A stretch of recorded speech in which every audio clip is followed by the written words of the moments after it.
Buenas and Hafide Guam, I'm Joan Aguon Charfauros, and welcome to a special edition of Making Waves.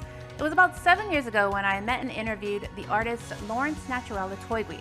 It was during this trip 7 years ago when thoughts of relocating to Guam started to surface. Fast forward to April of 2023, he, along with his wife Melissa and their two beautiful daughters, packed up and made their way to the 671.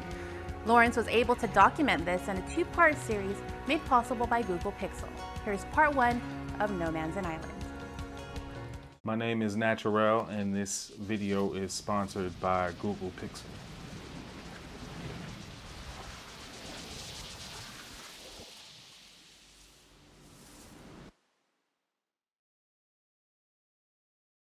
I go by the name Naturel. And Naturel is a relic of me not being confident enough to go by my family name. My name is Lawrence Naturel Atoigue Jr., named after my father. Atoigue is the family name. It's a very unique name. It's a very specific name. It only comes from the island of Guam. And I said I wasn't confident in leading with my government name because of all those ensuing questions. What's your nationality? Where'd that name come from? Where is Guam? What do they speak there? How big is it? You know, growing up in the DC area and not having grown up in Guam, I didn't know how to answer those questions. I really didn't know how to confidently present myself. I barely feel confident in saying and pronouncing my name. And so I go by the name Naturel.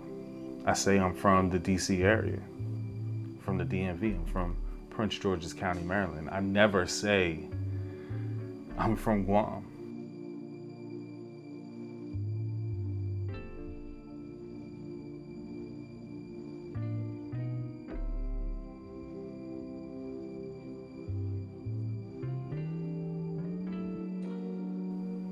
One of the most interesting icons of the DC area is the cherry blossom tree.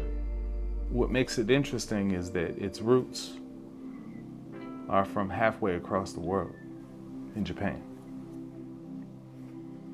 But it's become such a symbol for the city and such a celebrated thing.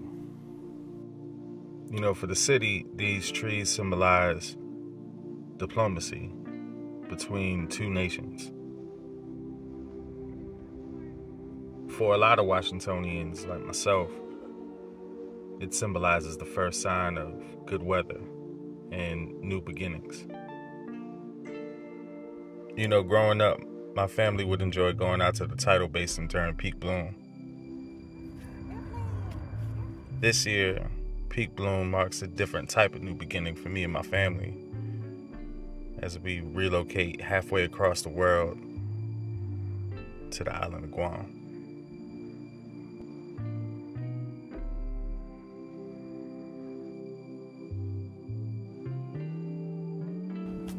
So this is our last day in Virginia. I ain't gonna lie, I was stressed out last night. Couldn't really sleep. Got a whole world to leave behind and a whole world to gain. So, you know, in less than a few days, we're gonna be on the other side of the world. And this is it. I'm a visual artist. I paint, I draw. I've been able to make a language out of my artistic style and communicate things to other people. I've been fortunate enough to have collaborated with a lot of celebrities and companies and athletes and figures, which I've been able to tell their story with this language.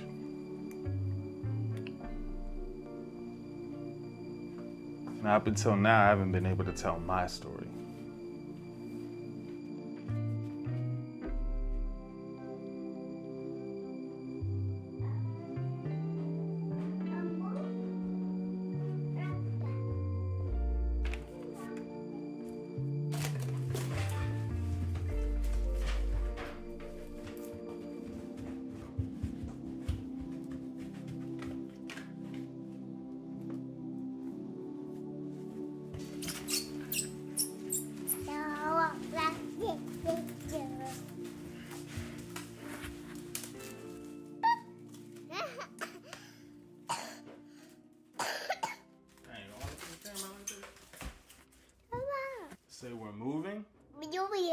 to Guam. Guam. Guam. Yeah. Part of me is like really, really happy, and part of me is like really, really nervous for the change. I've lived on the East Coast of the continental United States my whole life, and now we're headed to the other side of the globe.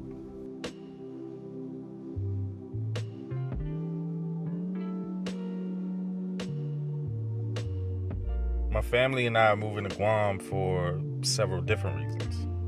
A fresh change of scenery, gorgeous tropical weather. My mom lives there. Spend more time with her and have the girls spend more time with her. But I guess the main thing for myself is to fill the void of not knowing much about my cultural heritage.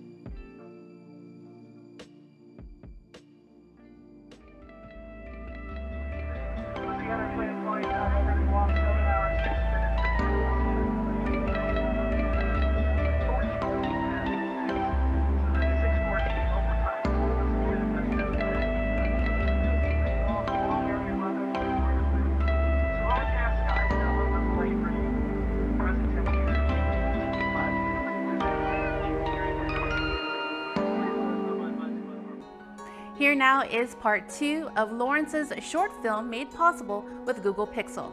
In this feature, he gives us a little glimpse of how he and his family reacted once they arrived on Guam. My name is Naturel, and this video is sponsored by Google Pixel. Okay, so we just landed in Guam. They're a 9-hour plane ride from Honolulu, Hawaii.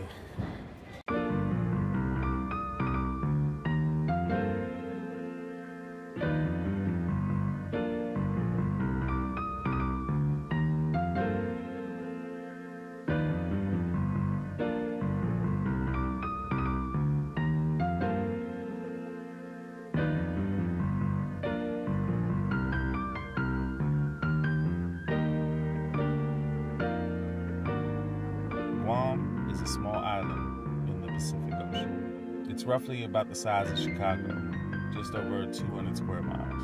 Now, to this day, a little over 160,000 people live on Guam. Only 60,000 of them are the native people of Guam, called Chamorro. The Chamorro people, my people, have been on this island for over 4,000 years. To look at the land from the shoreline to the jungle, staring out into the sea, trying to imagine that my fathers and their fathers have stared out to that same ocean, all the way back to the ancient Chamorros who settled that land. They stared at the same waves.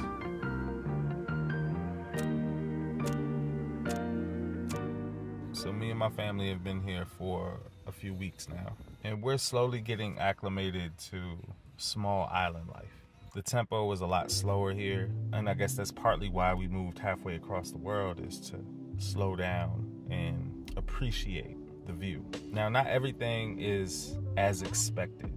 Life here is vastly different than on the East Coast, and we're learning every bit of those differences as we go along. It's like an adventure every day. One thing that we didn't expect was the hospitality and the kindness of the local people here.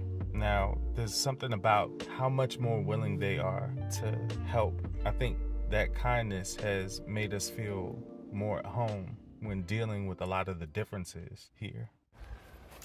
See, this is my mom. Yeah, no makeup, looks kind of grungy. No, Mom. Grungy. She's a big part of why we're moving back, so that we can learn a lot of things from her. Right, Mom? Yeah. So then, what do you think of us moving back? Well, it's good that you're here to know your culture, know your family, learning all your relatives, especially your cousins, and build yourself a home somewhere. Okay, that's the best thing that you need to do here. And taking care of your mom, sometimes she's grouchy. Yeah. Sometimes she's terrible, but she'll say her piece now. Yes, ma'am. Okay, thank you.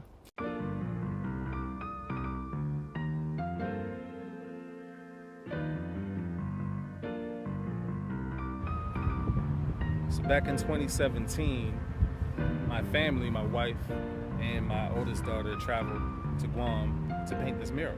Interestingly enough, a few buildings behind this mural is a community school called Asmujao. What's really wild is when I met the teacher, he had showed me a couple of reports that the students wrote about me for art history class. It made me feel really, really good inside that I'm making an impact amongst my people. The amount of chamorros on this island is very small, probably enough to fill a stadium. So everything that I do is chamorro history. Like everybody else on this island has a chance to move our people forward. But if I don't learn this language, if I don't steward this land, if I don't know how I've gotten to be where I am, then it dies with me.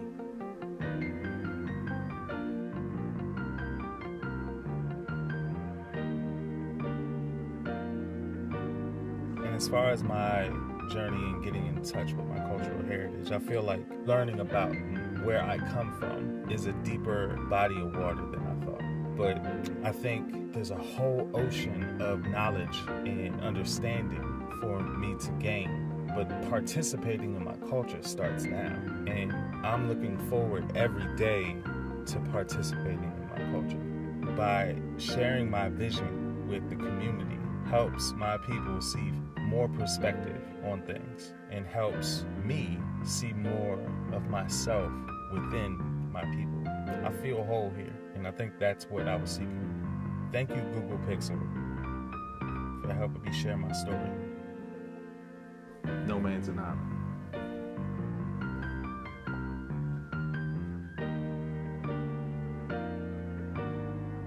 Coming up, I sit down with Lawrence and dig deeper into the big decision he made to move to the island and learn how the family is adjusting to life in the 671.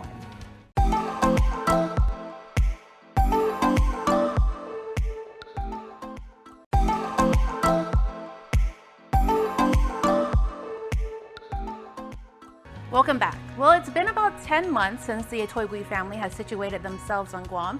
Still intrigued by their huge decision to move to Guam from Virginia, I reached out to learn more and to see how the family has adjusted to island life. Meet visual artist Lawrence Atoigue, also known as Naturel. Born and raised in Washington, D.C., both of his parents are from Guam. His mother, a Perez, and his father, an Atoigue. Being raised out in the States has provided me a lot of opportunity, but it also has starved me out from a lot of culture. And this point in my life, I was able to relocate. Relocating to a place he wanted to, in his words, learn everything that he had been missing. He says the initial thoughts of moving to the island surfaced when he was here back in 2017 working on a mural as part of Powwow Guam.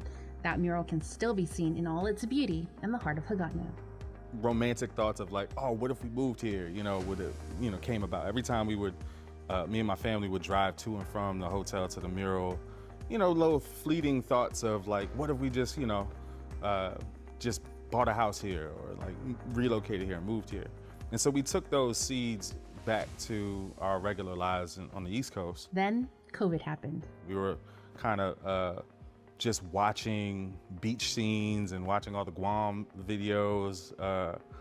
And I think one by one, my wife and my daughter Janaya started to decide that, hey, this might be like a real thing. Like, why don't we just go? If we could do life here in the house without going outside, might as well just do that on an island, right? Thoughts about making such a move became more serious as the stars started to align. He wondered how his friends, clients, and family would react to taking the big leap, and although taken aback, they completely understood. It's interesting how a lot of folks were really congratulatory, you know what I'm saying? They were just really happy for this chapter And it's something that a lot of people that I've grown up with don't get to do, whether it's finance or whether it's like not even knowing how far back your family tree goes or your heritage goes, and not knowing that, having that disconnect. It was on me where, like, if I knew, I probably should go. If I can't go, I probably should go. There's a lot of us in the diaspora that aren't in positions to have the luxury of knowing and exploring and dedicating time to learning where we come from. And the more I started wrapping my head around that, the more I started to know that this is something I have to do. And this is something that I probably should give a little bit more focus to. And since I have been, the purpose in my work and the purpose in just in our everyday lives have turned up like by a lot, Prior to doing this interview, the last time I had spoke with Lawrence was 5 years ago, and so much has happened. So when it came time to picking up from Virginia and making a big move, were there any challenges? Yeah, so I mean, since we last spoke, our family has expanded from 3, me and my wife and our daughter Janiyah, to a new addition, Mars. My youngest daughter, she's 3. So if anybody has traveled with a small toddler, knows the the things that can happen. So like everything that could happen pretty much did. It was very challenging, but I think aside from just the immediate physical challenges of like, having to travel with a toddler, it was leaving behind like a whole life. Accepting a new role or a new place in society, like being able to kind of listen more and learn more immediately. It was very overwhelming, every step of the way. Relocating across the city is one thing, but relocating across the globe is a whole nother experience. So how has everything been now? We'll find out what the future has in store when we return.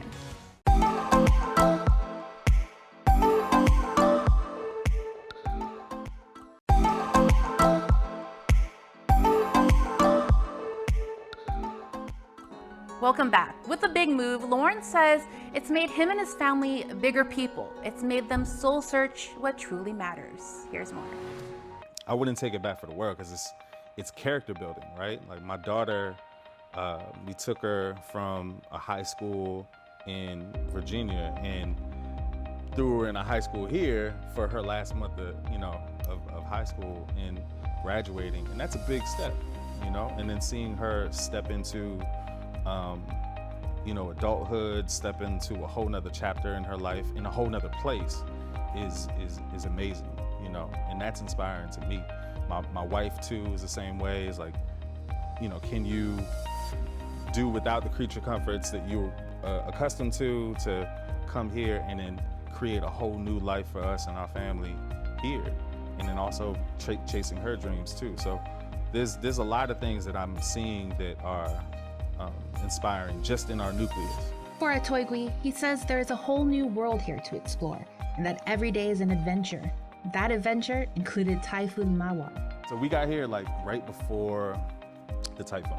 Yeah. So it's like, here, welcome to Guam. Let's give you a hurdle to kind of overcome. I guess how was that kind of experiencing? So if getting off the plane and meeting people for the first time is like 101, that was like senior thesis. You know what I'm saying? Like Typhoon is like, it taught us a lot immediately about community, humanity, and just what it means to be a part of the community. Not just Chamorro and your Chamorro identity, but like it as a whole. Like who are you around? Like the businesses that you're around, like how do they run their business? What type of people are they? Will they open their doors when they don't have power? You know what I'm saying? Like in water to help assist you. We've met so many people in our community and bonded bonded with them in ways that you probably wouldn't regularly bond with them. You know, it's kind of we're after the typhoon, things are kind of on a normal track, and it's weird like seeing like people from your neighborhood bakery or your neighborhood this, and be like, hey, I remember we used to, you know, we went and fetched water together, or we did this together. You know what I'm saying? It's just it's a big community building event, but you know, through it all, we all are blessed and we're okay, and being able to see the community respond well to it or whatever is priceless. Community and family is a big thing. He says back in DC, there were some relatives and other Chamorros that came together for special occasions like Liberation Day, and he considered it his small life raft of culture. But here on Guam, getting to know the family has been a huge undertaking of understanding. I'm being introduced to people that I never even knew, like, you know, existed, and the welcoming that they've been able to welcome me and my family just it's a lot of love. You know, it's a lot to get used to. But you know, I try to take my time. Like, I'm trying to take my time with that, just because it's a lot at one time, right? Replacing like a lot of folks that I used to know with new folks, and then still keeping the old, you know, keeping the ties back home. Like, it's a lot. And I'll put it this way: like, when I'm on the East Coast or anywhere in the States, or anywhere else in the world, you know, and people ask my name, I have to spell it for them or repeat it often, right? Here, I say Atoigue, and they already know how to spell it. They're like, oh, and they might. There's been a few times where they're like, hey, I think we're related, you know, and then I meet my cousin or meet my, you know, and it's so different, you know, it's so welcoming too, you know, and humbling. I never knew how I didn't see like my role in society until now. The names that he carries, the culture that he carries, being able to relate to people on such a level has awakened something in Atoigue that he never knew existed. And that has helped him with his creative process in a place where the slower pace is welcomed. This time, you know, like being able to kind of spread out and take my time and pace with things is really, really helping, not just with my professional life, but like with my family life too, you know? Like there's enough time for things, there's enough time to consider things. And, you know, just like how being here is informing my purpose, just the tempo too is allowing me to kind of take time to give the thoughts and the ideas that I have enough runway to be fruitful, you know? So like for somebody who has craft and takes time with their craft, this change in pace is like really welcomed.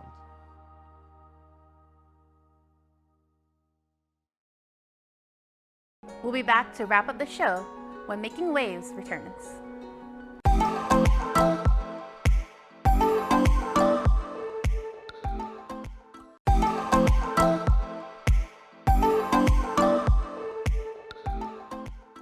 Welcome back. Well, I'm wishing Lawrence and his beautiful family well on this journey.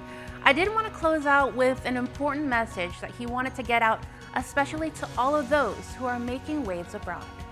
The moment right now has become this storytelling moment to not just tell my side of the story, but tell our side of the world to the greater folks. And I feel like that's kind of happening now. I am part of a good majority of us, like a majority of us that live or was born and raised off of the island, right?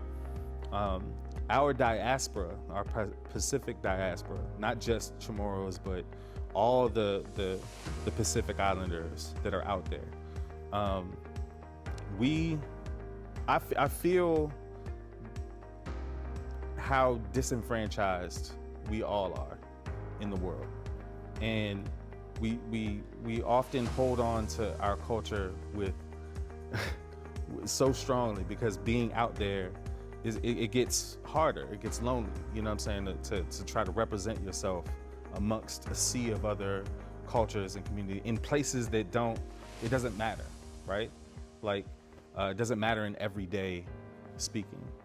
So like the thing that I wanted to kind of communicate was like, you're not alone, right? For every person that is out there waving our flag and telling the stories about our people, whether or not you know about the flag or not, or know about the culture or not, you're not alone, right? Like, I've gotten so much love just by coming back here and connecting with people, and they often express like how proud they are or how excited they are to kind of see like the things that we've been able to do and touch and reach outside of our culture. And I just want to let people know, that are part of that diaspora, that they're not alone. There's a lot of us here that are happy that you exist and that you're out there in the world doing big things and able to represent us off of the island.